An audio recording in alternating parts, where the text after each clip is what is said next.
humans are not the only animals capable of artistic expression. In fact, a number of animals, from chimpanzees to rabbits, have learned to paint abstract pictures in captivity. One of the most famous examples is Pigcasso, a pig who was rescued from a hog farm in South Africa. Pigcasso ended up becoming the first non-human animal to have her own art exhibition, and some of her paintings sold for thousands of dollars. Obviously, painting isn't a natural behavior for pigs, but there's evidence for creativity and aesthetic taste in wild animals too. A great example is bowerbirds, where males build and decorate elaborate structures called bowers solely for the purpose of impressing females, and females have strong preferences for some bowers and decorations over others. Bowerbirds use remarkably sophisticated techniques to decorate their bowers.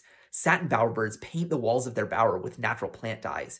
Great bowerbirds arrange objects in order of increasing size to create an optical illusion called forced perspective, which is a technique also used by human artists to manipulate the apparent size of a visual display. But the best argument for why bowers qualify as art is that different males of the same species have individual decorating styles and are very particular and intentional about how the decorations on their bower are arranged. There's also good evidence that bower building is not just an instinct, but rather is a skill that has to be learned. In one case, a male spotted bowerbird named Billy immigrated into a population of satin bowerbirds, and he started building blue bowers in the satin bowerbird style, even though spotted bowerbirds normally decorate their bowers with other colors.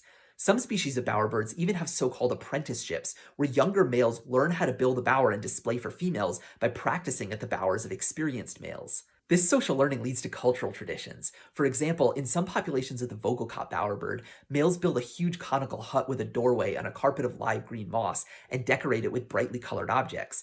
But in other populations, males build tall, skinny towers on a carpet of dead moss painted black and prefer decorations with more muted tones.